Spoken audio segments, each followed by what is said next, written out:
I'm going to tell you the story, the true story, the so true story of how I came to a teeny tiny town called Bluffton, South Carolina for a cup of coffee and left as an honorary Boy Scout. And you will have to excuse some of the hollering being done by those little sex trophies in my background. I came to Bluffton in the cargo van to repeat a profound experience I had had years prior. Years prior to the cargo van, I was on a different road trip. And as I was approaching, I'm headed back to Wilmington, I get a phone call that one of my girlfriends passed away from brain and breast cancer. And I have a meltdown on the side of 95. I cannot see through my tears. It is pouring rain. Terrible.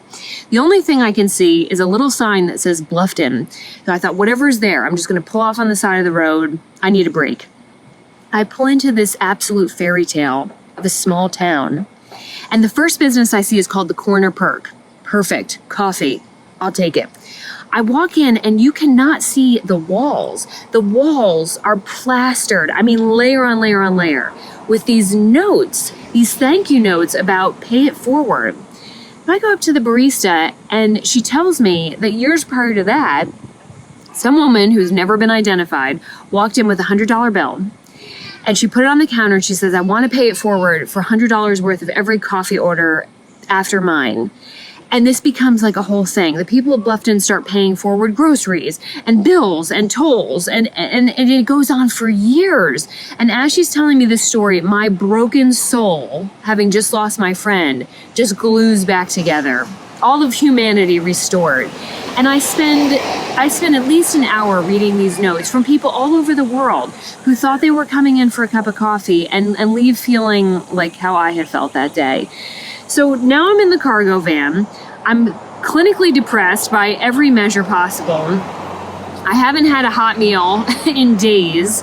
And I thought, I just need to get back to Bluffton. If I can read those notes again, I'm going to feel better.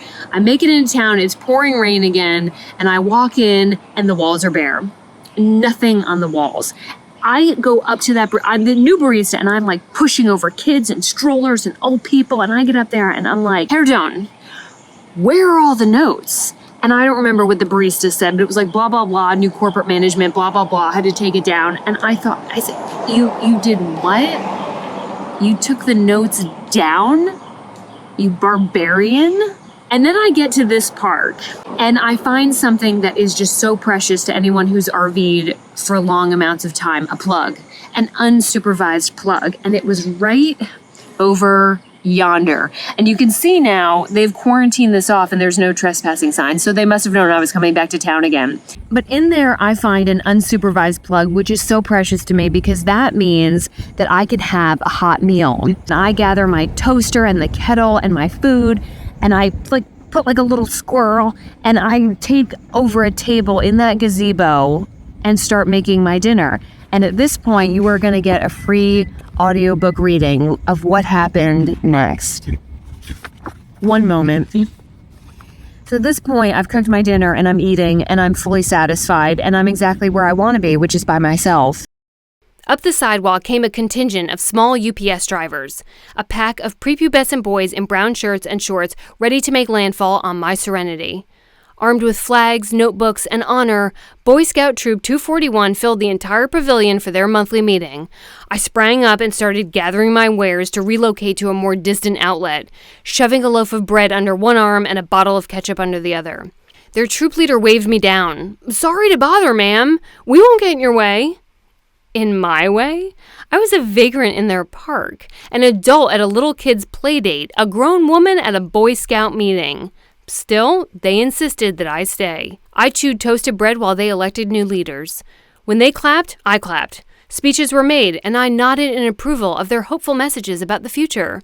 An hour and a half passed. The sun was gone, and it was time to find a place to sleep for the night. I didn't want to abruptly stage an Irish goodbye, dragging my toaster oven cord behind me without bidding them farewell.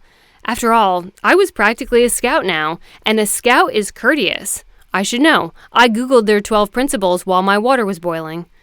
I leaned over the picnic table to the troop leader and briefly explained my big adventure, how grateful I was for their hospitality, yada yada yada, I gotta go. My hope for a muted exit was sharply declined. He slapped the picnic table, eyes wide, and belted out, "That's so cool!" He pointed out the bay bus to the boys, and I gained instant scout badass status, except for the name of the van. I always knew I would lead a great army one day. I just thought they'd be past puberty. Their reaction was so amusing. I did what a proper news lady should do when people get high off their brush with celebrity, and I said, "Do you want to take a picture?" The boys mobbed around me, and I handed the troop leader my cell phone for the shot, forgetting, until that very moment, that the back of my phone case had a giant middle finger on it in honor of my grandmother, who flipped off any picture taker. Now it was staring back at a pack of little cherubs who were already sneering before I could intervene.